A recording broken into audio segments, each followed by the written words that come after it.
Assalamualaikum warahmatullahi wabarakatuh. Yang terhormat Bu Riza Agustin Rahayu, SIKOM Memikom sebagai dosen pengampu dasar Humas. Baik, sebelumnya perkenalkan, nama saya Muhammad Tarik Hakim dari kelas 2B. Di sini saya akan mempresentasikan tugas esai yang Ibu berikan kepada saya. Dan tugas esainya itu berjudul Komunikasi sebagai Kunci Solusi Terhadap Isu Lingkungan. Yang pertama itu, isu lingkungan telah menjadi perhatian utama dalam masyarakat global dewasa ini. Perubahan iklim, kehilangan keanekaragaman hayati, pencemaran air dan udara, serta pemanasan global semakin mengancam kelangsungan hidup manusia dan planet kita. Dalam mengatasi isu lingkungan ini, ilmu komunikasi memainkan peran penting sebagai alat untuk menciptakan kesadaran, mengubah perilaku, serta membangun kolaborasi yang efektif dalam melindungi dan menjaga lingkungan. Dalam essay ini akan dibahas mengenai bagaimana ilmu komunikasi dapat menjadi kunci solusi dalam menghadapi isu lingkungan yang kompleks dan mendesak. Penggunaan komunikasi sebagai alat kesadaran. Salah satu peran utama ilmu komunikasi dalam isu lingkungan adalah meningkatkan kesadaran masyarakat tentang pentingnya pelestarian lingkungan.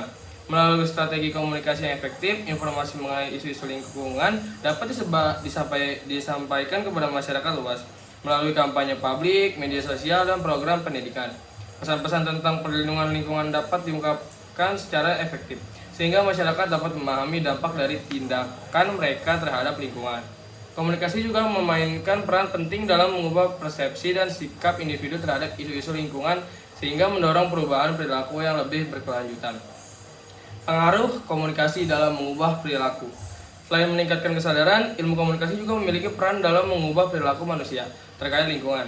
Komunikasi persuasif yang efektif dapat mempengaruhi keputusan individu dan mendorong perubahan perilaku yang ramah lingkungan.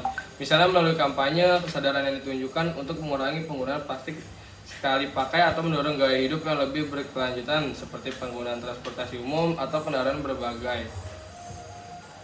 Komunikasi juga dapat digunakan untuk mengajak masyarakat untuk terlibat dalam praktik pelestarian lingkungan seperti penghijauan, pengelolaan sampah, atau konservasi sumber daya alam. Pembentukan kolaborasi dan kemitraan. Ilmu komunikasi juga dapat memfasilitasi kolaborasi antara berbagai pihak yang terlibat dalam isu lingkungan, termasuk pemerintah, organisasi non-pemerintah, bisnis, dan masyarakat sipil. Komunikasi efektif memungkinkan adanya dialog terbuka dan berkelanjutan, yang dapat membantu membangun kemitraan yang saling menguntungkan dalam melindungi lingkungan.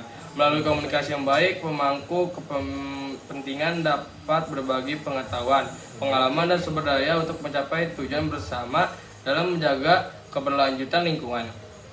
Pemanfaatan teknologi dalam komunikasi lingkungan. Perkembangan teknologi informasi dan komunikasi memberikan dampak yang signifikan dalam upaya penyebaran informasi dan kesadaran lingkungan.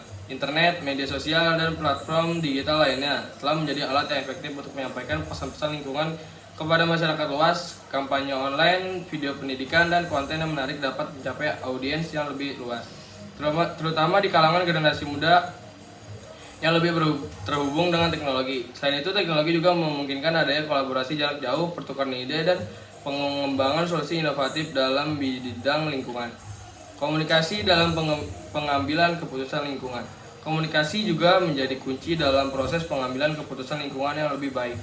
Selain melalui dialog dan diskusi terbuka antara pemangku kepentingan, informasi dapat disampaikan dengan jelas.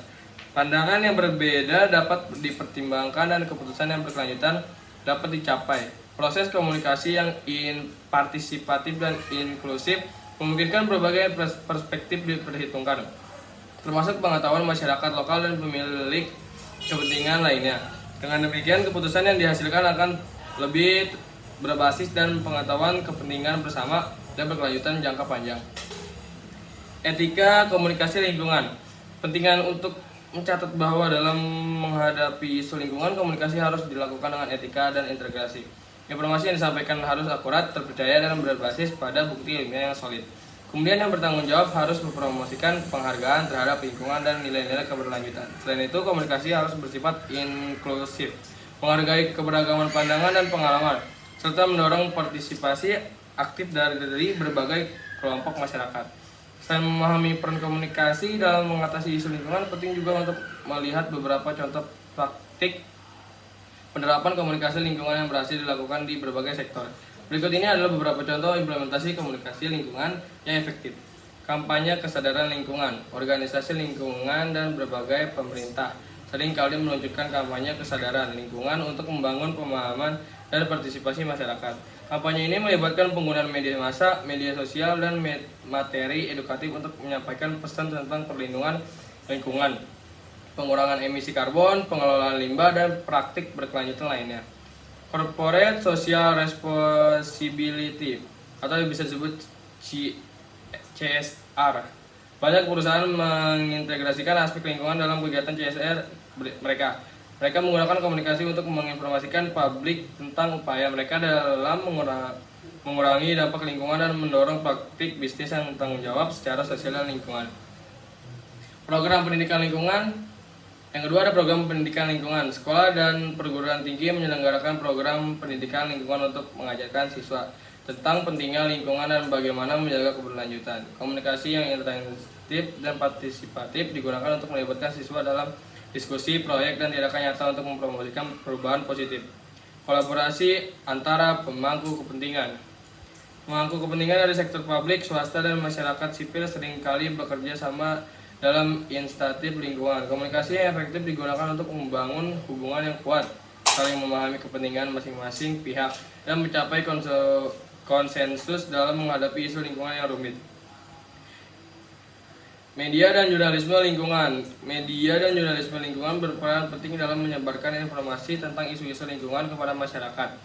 Melalui laporan investigatif, artikel, dan program berita, media dapat membangkitkan kesadaran publik, mempengaruhi kebijakan, dan mendorong partisipasi aktif dalam perlindungan lingkungan.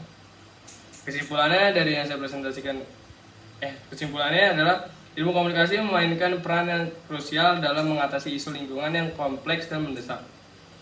Melalui penggunaan strategi komunikasi dan efektif, kesadaran dapat ditingkatkan, perilaku dapat diubah, kolaborasi dapat terbentuk, dan pengambilan keputusan yang berkelanjutan dapat dicapai. Teknologi informasi dan komunikasi juga memberikan alat yang kuat untuk menyebarkan informasi dan melibatkan masyarakat dalam upaya pelestarian lingkungan. Namun penting untuk selalu mengingat prinsip etika komunikasi yang bertanggung jawab dalam melibatkan publik dan mempromosikan perubahan yang berkelanjutan. Dengan demikian, melalui komunikasi yang efektif, kita dapat menjadi agen perubahan untuk membangun masa depan yang lebih berkelanjutan dan melindungi lingkungan bagi generasi mendatang. Dalam menghadapi isu lingkungan yang semakin mendesak, ilmu komunikasi memainkan peran yang penting dalam mengubah persepsi, mempengaruhi perilaku, dan membangun kolaborasi untuk menjaga dan melindungi lingkungan. Dengan menggunakan komunikasi yang efektif, baik melalui kampanye kesadaran, pendidikan, kolaborasi, maupun pemanfaatan teknologi, kita dapat menciptakan perubahan yang positif dalam perilaku dan sikap terhadap lingkungan. Melalui kerjasama antara individu, organisasi, dan pemerintah, kita dapat membangun masa depan yang berkelanjutan dan menjaga kelestarian planet ini untuk generasi mendatang. Sekian presentasi dari saya. Kurang lebih mohon maaf. Wabillahi taufiq wal hidayah. Wassalamualaikum warahmatullahi wabarakatuh.